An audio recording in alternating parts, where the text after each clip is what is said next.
Si vous êtes coach, vous devez comprendre que la niche, le choix de votre niche va être la chose qui peut potentiellement faire exploser votre business. Que vous fassiez 0 € par mois, 5K par mois, 10K par mois, 15K par mois, que vous ayez un business qui tourne ou qui ne tourne pas, comprenez que la niche est la chose la plus importante dans votre business. Je dis pas de faire un changement de niche si vous avez déjà une niche, mais juste de réaxer l'angle marketing peut vous faire exploser. Concentrez-vous bien, prenez des notes, regardez du début à la fin. Je vais vous donner énormément de valeur, plus que quiconque dans cette vidéo. Donc faites en sorte de bien être attentif du début à la fin. Il y aura pas de cut, ça va être du raw. Donc justement écoutez tout. Peut-être qu'il y aura quelques petits cuts, mais généralement on va vraiment essayer de faire du raw au maximum. Donc premièrement on va checker ensemble le sommaire de la vidéo. Donc premièrement on va regarder les fondamentaux. Pourquoi aujourd'hui c'est la décision la plus importante? L'océan rouge vs l'océan bleu. Deuxième point, casser les mythes, spécificités différentes d'automatisation, d'automatiquement rentable, spécificités différentes de plus cher en publicité, etc. Donc on va voir pas mal de spécificités sur justement les mythes du choix de marché, des choses peut-être que vous n'êtes pas au courant, etc. Comment bien choisir son marché, qu'est-ce qu'une bonne niche, le mécanisme unique, etc. Les 4 questions à valider avant de choisir un bon marché, et récapitulatif, la checklist finale pour faire en sorte d'avoir le meilleur marché possible. Pourquoi aujourd'hui c'est la décision la plus importante pour vous? Parce que tout repose sur ce choix. Votre marché, c'est ce qui va déterminer la facilité à attirer des clients, vos coûts d'acquisition en publicité, votre positionnement et votre différenciation, la qualité de votre offre, votre capacité à scaler. Si les fondations sont mal faites, rien ne fonctionnera bien ensuite, ok? Ou alors ça fonctionnera mais de manière extrêmement compliquée.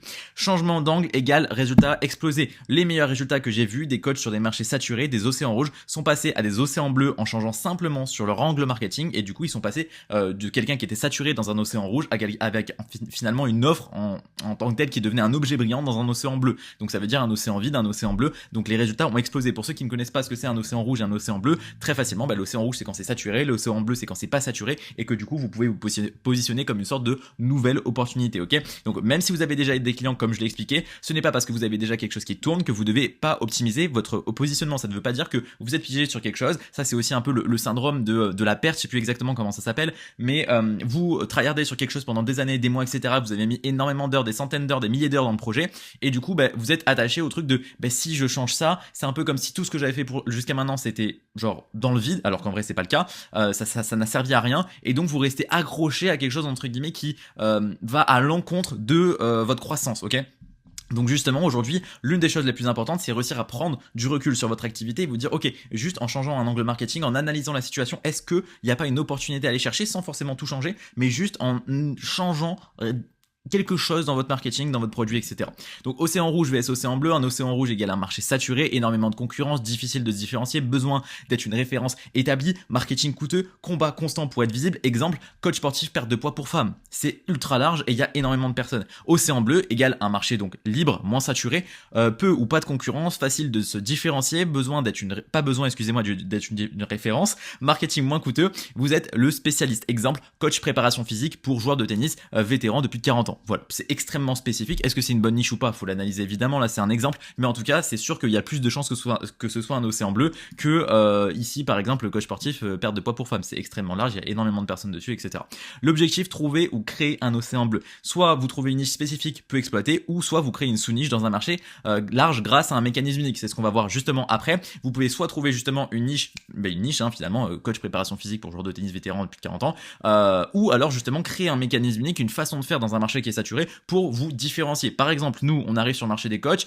Aujourd'hui, il y a énormément de personnes qui sont déjà établies. Ça veut pas dire qu'on peut plus s'y mettre. Ça veut juste dire que pour arriver et faire un braquage sur ce marché, entre guillemets braquage, réussir à se faire une place, il faut qu'on ait quelque chose de différent. Donc, on arrive avec de la preuve sociale, énormément de preuve sociale, c'est notre cas, avec des compétences, avec une équipe, avec un produit que personne n'a, et surtout avec une offre, une big offer. Donc, on se rémunère au pourcentage, c'est notre marketing, et c'est ce qu'on fait réellement. Et donc, justement, grâce à ça, on peut créer derrière une personal brand. Ce qui nous manque, c'est la personal brand. C'est pour ça qu'il y a cette vidéo YouTube, et c'est pour ça que je vais en faire plein d'autres sur l'année 2026, c'est notre stratégie. Et donc derrière, on aura tellement une grosse personal brand, tellement de proof, et du coup une offre qui nous met différent du marché, qu'on va pouvoir se positionner, et qu'on est déjà en train de se positionner énormément, et qu'on va justement pouvoir se faire une énorme place sur le marché. Si vous arrivez sur un marché justement qui est déjà blindé, vous avez 3 choses qui vont vous permettre de vous différencier. Ça va être le personal brand, donc votre identité, et c'est pas genre vous posez des vidéos YouTube ou des vidéos Insta que vous créez une personal brand. Quand je dis personal brand, c'est les gens vous connaissent au même titre qu'on connaît Apple. C'est vraiment vous êtes une référence, ok? Et ça prend énormément de temps, énormément d'énergie, énormément même d'argent, de finances pour réussir à arriver à ce point-là. Deuxième chose, ça va être votre offre, ok? Et troisième chose, ça va être la preuve sociale, ok? C'est vraiment ces 3 choses qui vont vous permettre de vous différencier dans un marché saturé. Donc nous, on a des clients qui sont sur des marchés saturés, on les aide à entre guillemets braquer ce marché-là, à réussir à se faire une place, mais ça veut forcément, si on a la possibilité de se lancer des fois avec des clients sur des marchés des océans bleus, c'est forcément un meilleur choix parce qu'il y aura moins d'efforts à mettre en place. Attention, spécificité n'est pas automatiquement rentable, ok, vous devez le comprendre. Mythe à casser, plus c'est spécifique, plus c'est rentable. Pas toujours vrai. La spécificité aide à trouver un océan bleu, mais elle ne garantit pas la rentabilité. Ce qui détermine vraiment la rentabilité, c'est 3 facteurs critiques, même en vrai je dirais 2, le troisième vous allez voir qu'il est c'est un peu une conséquence. La douleur premièrement, est-ce que la niche a une douleur spécifique consciente et urgente? Consciente et urgente, je répète, c'est super important, je vais vous donner des exemples et des contre-exemples derrière. Deuxième chose, la concurrence, même dans une niche spécifique, est-ce qu'il y a 50 coachs positionnés dessus? Est-ce que vous êtes dans un océan rouge? La concurrence c'est super important, ça veut pas dire que vous n'allez pas réussir, ça veut juste dire que, ok, voici la concurrence qu'il y a actuellement, voici l'état du marché actuel dans lequel je souhaite me lancer. Est-ce que c'est oui ou non facile d'y arriver à se lancer, de réussir à se faire une place? Et si oui, c'est compliqué, quelles sont potentiellement les possibilités? Qu'est-ce qu'il faut que je mette en place? Quels sont les efforts qu'il faut que je mette en place? Est-ce que moi-même, je suis capable de fournir ces efforts-là? Et moi, c'est ce que je vois avec des personnes que j'accompagne. Quand elles veulent se lancer sur un marché, je leur dis, écoute, par rapport à ce qu'on a là actuellement, est-ce que oui ou non on va pouvoir se lancer? Est-ce que tu étais prêt à faire ça? Est-ce que oui ou non tu es prêt à le faire? Si oui, on y va, sinon alors on change de niche, tout simplement. Et donc troisièmement, le pouvoir d'achat, la niche peut-elle ou veut-elle payer pour résoudre ce problème? Alors là justement, si le problème généralement est assez fort, la douleur est assez forte, généralement les gens ils vont trouver l'argent. C'est toujours l'argent n'est jamais une vraie problématique, c'est une problématique cachée. Ça veut souvent dire qu'il n'y a pas soit assez de valeur perçue, soit la douleur n'est pas assez forte, parce que généralement quand il y a une vraie problématique, on trouve l'argent. Demain votre voiture est cassée, vous devez aller au travail, vous allez trouver l'argent pour réparer la voiture, sinon il n'y a plus de travail, il n'y a plus d'argent et vous mourrez. Tout simplement. Donc, vous avez besoin de trouver une solution. Donc, généralement, le pouvoir d'achat, c'est oui. Après, des fois, il y a vraiment des problématiques de marché où il n'y a pas de pouvoir d'achat. C'est vrai. Attention à ça. Mais, je veux dire, généralement, c'est plus relié à la douleur. Mais c'est aussi effectivement une problématique. Donc, c'est pour ça qu'on l'a quand même mis. Exemple. Niche spécifique, mais pas rentable. Coach pour expatriés français. Ok. Alors, est-ce qu'on peut faire de l'argent dessus? Potentiellement. Je sais pas. Alors quand je dis coach pour expatriés français, ça veut pas dire les aider à s'expatrier ou quoi, hein. C'est plus coach perte de poids par exemple pour expatriés français, c'est dans la niche on va dire fitness que je le pensais. Alors est-ce qu'on peut faire de l'argent dessus? Sûrement, je dis pas, ça se trouve c'est une bonne niche, ça se trouve on peut faire de l'argent, mais d'un point de vue comme ça à premier abord, c'est spécifique, oui, mais c'est un océan bleu, peut-être, mais quelle douleur spécifique ont-ils de plus que monsieur madame tout le monde? D'accord, mais c'est expatrié français, super, mais le mec il voit une pub, il se dit je suis expatrié français, ok, j'ai besoin de me remettre en forme, etc. Mais pourquoi en fait? Enfin, sur le marketing, sur quoi vous allez appuyer sur ces personnes-là en plus que monsieur madame tout le monde? Vous voyez ce que je veux dire? C'est niché pour rien, pas de douleur différenciante, pas rentable, même si spécifique. Alors ça c'est une première analyse, peut-être qu'en cherchant, ça se trouve il y a une douleur qui existe. Je ne sais pas ce que je ne sais pas, je suis pas la science infuse, mais en tout cas d'un premier abord, vous voyez ce que je veux dire? C'est la première chose qui me viendra à l'esprit, il n'y a pas de spécificité dans la douleur. Exemple par exemple, niche spécifique et rentable, coach préparation physique paddle, tennis paddle, c'est spécifique, oui, peu de concurrence océan bleu, douleur claire améliorée en performance, éviter les blessures, endurance spécifique au sport, pouvoir d'achat, joueurs investissent dans le sport, investissent dans leur sport, excusez-moi, je sais même pas si c'est vraiment très français. Spécifique plus douleur plus pouvoir d'achat égale rentable, tout simplement. Spécificité et coût publicitaire, c'est aussi une chose qu'on va justement devoir aborder avant justement de la spécificité dans le vide un peu, donc faire attention de ne pas se spécifier dans le vide. On va aussi parler des coûts publicitaires avant de passer justement au choix de marché et que je dois justement vous prévenir par rapport à ça. Parce que c'est une des choses aussi les plus importantes, parce qu'on va devoir forcément lancer de la publicité pour vraiment réussir à vous faire une place sur le marché. Comme j'ai déjà expliqué, tous ceux qui vont dire que oui, la publicité, blablabla, pour des débutants, c'est compliqué, faut pas, etc. Oui, c'est compliqué. Maintenant, si vous n'êtes pas capable de faire lancer de la publicité à des personnes qui commencent, ça veut juste dire que vous n'êtes pas assez compétent, et c'est ok avec ça. Mais ne dites pas à des personnes qui commencent que c'est pas possible. C'est possible. Faut juste réussir à bien le faire, mettre en place les moyens pour. Mais oui, c'est possible. On l'a fait avec des dizaines et des dizaines et des dizaines de clients, même on pourrait dire bientôt des centaines. Et ça a toujours fonctionné, ok? Autre mythe à casser, plus c'est spécifique, plus c'est cher en pub. Pas toujours. Et même des fois, on pourrait même se dire à l'inverse, plus c'est spécifique, moins c'est cher en pub. Les deux croyances fonctionnent finalement. Le coût de publicité dépend de plusieurs facteurs, pas juste de la spécificité. Facteur du coût, le type de public, cadre, entrepreneur, profession libérale, coûte beaucoup plus cher. Meta sait qu'ils ont de l'argent et de toute manière, le CPM, le coût de diffusion coûte plus cher. Le comportement face aux publicités, B2B, les gens cliquent moins, CPL augmente. Ou s'ils cliquent, en tout cas, c'est qu'il y a vraiment une raison derrière. Ça dépend évidemment. La taille de l'audience, trop niche, égale moins de personnes, parfois plus cher, mais pas toujours. Ça dépend aussi du comportement. Si vous avez des personnes qui ont moins l'intention de cliquer ou cliquent moins, C'est pas forcément toujours du B2B, hein, ça peut être du B2C, mais il y a des B2C où les gens cliquent moins de manière générale, et donc forcément ça coûte plus cher. La saturation de pub sur cette niche, beaucoup de coachs qui citent déjà cette niche, coûts qui augmentent, etc. Donc là, il y a 4 facteurs potentiellement qui pourraient faire en sorte que les coûts augmentent, mais il y en a d'autres. En fait, c'est juste que chaque niche a on va dire un coût global moyen, et vous allez voir que des fois, il y a des niches où vous pouvez vous dire que bah tiens, ça coûte pas forcément cher en publicité, alors que si. Pour ceux qui connaissent pas le coût par lead, etc., vraiment pour vous éduquer là-dessus, le coût par lead, c'est combien vous devez dépenser pour avoir un prospect, quelqu'un qui va vous donner son numéro de téléphone, son email, etc. Voilà, et sur chaque marché, il y a un coût par lead moyen, et donc nous justement en interne avec UpTrainer, on a des outils qui permettent de le calculer, de faire une estimation avant de se lancer dessus. Et c'est pour ça qu'avec chaque client, on va venir brainstormer sur ok, sur quoi on pourrait aller, etc. Et avant ça, on va vraiment vérifier le coût par lead, non pas pour dire que bah, c'est bon ou c'est mauvais, parce qu'en soi, même si le coût par lead est élevé, comme on va le voir, c'est pas forcément dérangeant, ça veut pas dire qu'on va payer plus cher et qu'on va pas être rentable, ça veut juste dire que la personne doit avoir un budget nécessaire en publicité, à investir en publicité derrière, pour être sûr que ça puisse soutenir la pression entre guillemets, la pression financière. Donc femme standard, par exemple 1 à 6 euros de coût par lead en moyenne. Les hommes, ça peut être plus 4 à 8 euros, généralement c'est un peu plus cher. Niche spécifique au sport, on peut être entre des 2 et des 8. Cadre profession libérale, entre 8 et 30. Entrepreneur B2B, entre 10 et 30. Et encore, nous on est en dessous des 10 euros, vous voyez. Donc en fait, ça dépend, mais généralement c'est un peu voilà une tranche qu'on pourrait avoir, et du coup ça nous permet de savoir ok, on se lance sur ce marché-là, mais combien ça va coûter et est-ce que j'ai le budget nécessaire pour aller en publicité. Généralement on va être entre 5 et 20-25 euros du coup par lead, mais il y a une différence entre 5 et 25. Si vous êtes à 25 euros du lead, si vous ne mettez pas 50 euros par jour en minimum en pub, ça commence à être un peu chiant. Si vous êtes à 5 euros en pub, enfin 5 euros de coût par lead, bon bah, vous mettez 10 euros par jour, ça passe quand même si c'est pas l'idéal, ça passe largement, et nous 95% de nos clients ils sont à 10 euros par jour. Enfin pour commencer évidemment. Exemple concret, repositionnement, avant coach sportif pour entrepreneur CPL à 12-25 euros, après coach sportif pour coach. Ah oui, bah, en vrai bah, est-ce que vraiment ça va être à 5-6 euros? Je sais pas si l'exemple est le meilleur, hein. Là, je sais pas si Claude ou GPT nous a donné le meilleur exemple. Potentiellement, je connais pas la niche, faudrait aller la chercher, faudrait l'analyser, mais je suis pas forcément sûr du truc. Non, je suis pas forcément sûr du truc, je pense que ce sera à peu près la même chose, voire même plus cher que les coachs, les entrepreneurs. Bon bref, il y a une petite coquille, et on pourrait donner, voilà, coach sportif pour, je sais pas, pour femmes ou pour hommes, bref, vous serez à 5-6 euros, effectivement.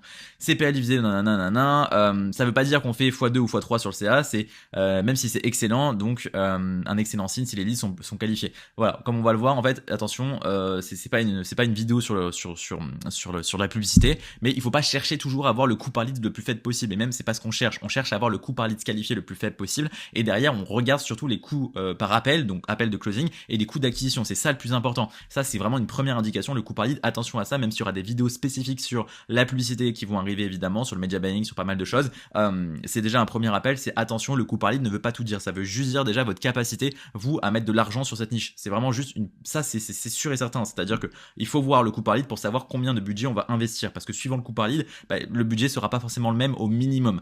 La vraie règle, la spécificité aide à trouver un océan bleu, mais le coût pub dépend de qui vous ciblez, comment ils réagissent au pub et la saturation de cette niche en publicité. Analysez ces facteurs, pas juste c'est spécifique, donc ça sera cher ou ça sera pas cher. Voilà, les deux croyances fonctionnent. Qu'est-ce qu'une bonne niche? Donc justement, on arrive enfin à l'essentiel, mais je devais parler de tout ça avant, parce que si on parle pas de tout ça avant, on peut faire tout le monde comme tout le monde, hein. Yeah, I'm Alex Hormozy. Alors, spécificité, on va mettre un peu de pouvoir d'achat, un peu de croissance, nanana. Oui, on peut faire ça, on peut faire très basique.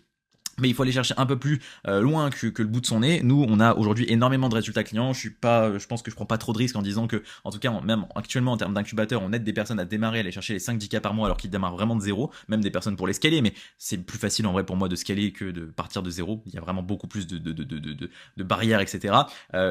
Tous les mois, on aide des dizaines de coachs à exploser. Vous pouvez aller voir tous les résultats clients, etc. Donc, je pense qu'on a énormément d'expérience sur ce qui est vraiment important pour trouver une bonne niche. Vous voyez que tout ça, tout ce que je viens de vous donner là, je suis à peu près sûr que potentiellement vous le savez, vous êtes aligné avec ça pour certains, etc. Mais il n'y en a pas énormément qui en parlent, et j'en parle parce que justement c'est des choses qui sont très importantes à savoir avant de vous lancer sur un marché, parce que nous on le voit tous les jours, comme je l'ai expliqué, on travaille avec des personnes où leurs résultats dépendent des nôtres. Donc en fait on a tout intérêt à ce que dès le départ on ait 100% de chance de réussite derrière, qu'on ait le meilleur marché possible. Et nous aujourd'hui on optimise chacune des branches pour faire en sorte d'avoir le plus gros résultat possible pour encaisser forcément le plus derrière. Donc justement les 4 critères essentiels aujourd'hui, premièrement c'est la douleur spécifique et consciente, on a déjà parlé de ce que c'était, peu de concurrence directe dans l'idéal, c'est pas obligatoire mais dans l'idéal, pouvoir d'achat suffisant, même voilà comme j'expliquais la concurrence, vous pouvez avoir de la concurrence, il faut juste savoir si vous êtes capable d'aller chercher effectivement cette concurrence là, pouvoir d'achat suffisant. En tout cas, voilà, l'idéal c'est de trouver quand même des personnes qui sont prêtes à investir ou qui sont prêts à investir s'ils ont une douleur assez forte et CPL gérables, donc coûts d'acquisition qui sont gérables derrière en fonction évidemment de votre budget. Si le CPL est gros mais vous avez du budget, c'est pas forcément un problème. C'est juste, c'est les 4 critères à regarder. C'est pas genre il y a de la concurrence donc on n'y va pas. Non, c'est 4 critères à regarder pour savoir si oui ou non on y va, et donc c'est par rapport à vous. Après évidemment ceux qui regardent cette vidéo, vous ne savez pas ce que vous ne savez pas, donc ouais ok, il y a de la concurrence, mais vous allez vous dire qu'il y a de la concurrence, mais finalement il y a cette concurrence là, mais ça veut dire quoi pour moi? Est-ce qu'il y a de la concurrence? Ok, mais qu'est-ce que je vais devoir faire s'il y a de la concurrence? C'est un peu ce que vous êtes sûrement en train de vous dire. Et ben ça je pourrais pas vous répondre parce qu'en fait ça dépend de chaque marché. C'est pour ça qu'un accompagnement est évidemment essentiel pour se développer, parce que moi je saurais, ok il y a de la concurrence sur ce marché, voici le marché, je connais ce marché là, ou si je le connais pas je vais me renseigner et je vais te dire ok est-ce que t'es prêt à faire ça, est-ce que t'es prêt à faire ça, est-ce que t'es prêt à faire ça, oui non, est-ce qu'on avance, etc. Douleur spécifique qui fait sens, donc voilà je vais pas répéter ce que c'est, mais voilà vous avez compris le but.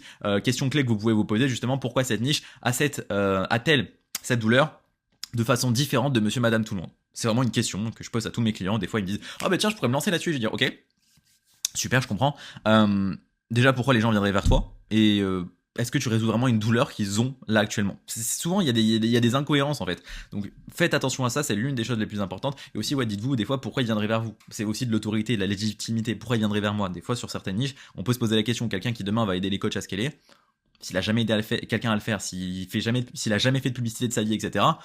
On a en droit de se demander ok mais t'es qui, c'est quoi ton budget pub par mois, combien t'as aidé déjà de personnes, qui tu es finalement, et c'est légitime, et du coup finalement les gens vont pas forcément venir vers vous pour se faire aider.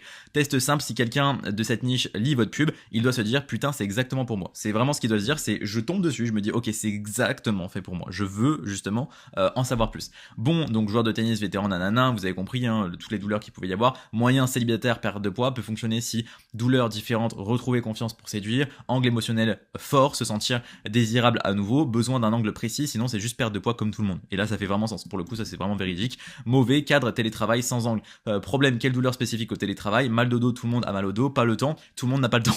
Mais vraiment, c'est vrai. Sans angle précis, c'est juste une démographie, pas une vraie niche avec une douleur différenciante. Note, vous devez peut devenir bon avec un mécanisme unique, préparation physique express 15 minutes pour cadre sans quitter leur bureau. Voilà. Effectivement, le mécanisme unique, vous allez voir, va aider beaucoup, et justement, on va y venir. Le mécanisme unique crée un océan bleu. C'est quoi? Le biais par lequel vous allez faire obtenir des résultats, votre différenciation. Si vous ne pouvez pas être dans un océan bleu par la niche, créez-le avec un mécanisme unique. Les deux stratégies. Stratégie 1, niche spécifique, égale un océan bleu par la niche. Donc peu de concurrence, naturellement, douleur spécifique et claire, pas forcément besoin d'un mécanisme unique, mais ça aide. En fait, dès qu'on est dans une niche spécifique qui est donc un océan bleu par nature, vous n'êtes pas obligé d'avoir un mécanisme unique comme on va le voir, mais si vous l'avez, c'est toujours un plus, donc c'est toujours mieux. Exemple, coach pour grimpeur d'escalade en compétition. Voilà, faut juste voir évidemment la taille. D'ailleurs, je l'ai pas précisé. Effectivement, je le précise pas parce que généralement, il y a pas de problème avec ça dans 95-99% des choix de nos clients. Mais évidemment que nous, on a d'autres critères à part ces 4 critères-là. Et de toute manière, je vais vous donner une IA à la fin de cette vidéo qui va vous aider justement. Vous inquiétez pas. Mais au-delà de ces 4 critères, il y a évidemment la taille de marché qui va compter, etc. Et d'autres choses. Par exemple, si on va viser des sportifs de haut niveau, ok, mais il y en a combien en France? Ok, il y en a peut-être 20 000. 20 000, c'est très peu pour de la pub. Donc je pense que la pub, c'est pas forcément une bonne idée. Ou alors on peut tenter, mais derrière, il faut une stratégie organique. Donc justement, par rapport à la taille de marché, par rapport à même d'autres choses, il va falloir faire attention parce que ça peut aussi induire dessus. Donc il n'y a pas que ces 4 critères, il y en a évidemment d'autres, c'est pour ça que je vais vous donner une IA justement à la fin de cette vidéo ou même pendant la vidéo. Mais voilà, il y a d'autres spécificités évidemment pour regarder si la niche est bonne ou pas. Stratégie 2, mécanisme unique fort égale un océan bleu par la méthode. Donc en fait justement, comme je l'ai expliqué, des fois vous pouvez aller par exemple sur une niche perte de poids pour femmes, c'est super large, mais si vous arrivez avec un mécanisme unique super fort, très fort, très fort, en fait vous pouvez créer une niche à vous tout seul, parce qu'en fait les gens quand ils vont venir vers vous, c'est pour ce que vous faites, et s'il n'y a pas de concurrence ou très peu, et du coup les gens vont se dire du coup vous n'allez pas attirer les mêmes personnes, c'est par nature ça va pas être la même poche d'audience que vous allez chercher, ok. Océan bleu par la méthode, donc marché peut-être plus large, méthode spécifique, créer la différenciation, et sous-niche dans un marché saturé. Exemple, pilates pour soulager, maux de dos et perdre du poids. Voilà, donc je pense que ça se démocratise de plus en plus évidemment, etc. Mais c'est un exemple, et ça, on sort directement de juste perdre du poids pour femmes, par exemple. Combo gagnant, niche spécifique plus mécanisme unique fort, vous combinez les deux, vous avez un océan bleu ultra puissant. Et exemple, yoga spécifique pour cyclistes professionnels, prévention de blessures, dos et hanches. Voilà, après évidemment, est-ce que les cyclistes professionnels ont besoin de yoga, ou alors est-ce que c'est un truc dans lequel ils pourraient se mettre dedans, sachant qu'ils ont du coup des blessures au dos, etc. Est-ce que déjà les cyclistes ont vraiment assez souvent des blessures au dos et aux hanches, donc quel pourcentage du nombre de cyclistes, donc c'est quoi la taille de marché, est-ce qu'il y a vraiment une douleur assez forte, est-ce qu'ils sont prêts à investir dessus, déjà il faut regarder ça, et ensuite derrière, si c'est le cas et s'il y a vraiment un marché à aller chercher, ok, est-ce que le yoga c'est quelque chose dans lequel ils pourraient potentiellement se lancer, est-ce que ça pourrait entre guillemets les tenter? Évidemment, il faut réfléchir. Là, c'est un exemple, je sais même pas s'il est bon ou pas, mais en gros, c'est pour vous compreniez l'axe de réflexion que je vais avoir derrière sur chacune des recherches de marché. Exemple de mécanisme unique, méthode spécifique, pilote, hypnose, yoga, crossfit, etc. Complément rare, ex, athlète pro, diplôme rare, expérience unique, approche spécifique basée sur des études, data, recherche, biais psychologique, pleine conscience, hypnose, PNL, format unique, 15 minutes par jour, entraînement nomade, sans matériel, etc. Alors évidemment, du coup, vous avez compris que les méthodes spécifiques, c'est le mieux, entre guillemets, parce que c'est là où, entre guillemets, vous pouvez vraiment vous différencier, alors que là plus on arrive là-dedans, plus c'est des choses qui sont du coup plus vraiment uniques, et dès que c'est plus unique c'est bien, mais attention justement, comme j'ai expliqué, plus le mécanisme unique est fort, plus vous allez pouvoir avoir du coup la possibilité d'aller sur un marché large. En fait, vous devez un peu voir ça comme une balance. Vous avez un marché qui est plus ou moins large ou plus ou moins spécifique, et vous avez un mécanisme unique qui est plus ou moins fort. Et suivant la puissance de votre mécanisme unique, vous allez pouvoir potentiellement vous orienter vers un marché qui va être plus ou moins large. Et si jamais le mécanisme unique est pas assez fort, on va devoir aller sur quelque chose de spécifique. Marché large égale, sous-niche par mécanisme directement, donc marché saturé, perte de poids pour femmes, mécanisme unique Pilates, angle final Pilates pour soulager tes maux de dos et perdre du poids. Océan rouge transformé en océan bleu grâce au mécanisme. Donc les 4 questions avant de valider. Est-ce que premièrement il y a une douleur spécifique, cette niche a-t-elle une douleur vraiment spécifique qui fait du sens, pas nichée pour rien, la douleur doit être différente de monsieur, madame, tout le monde.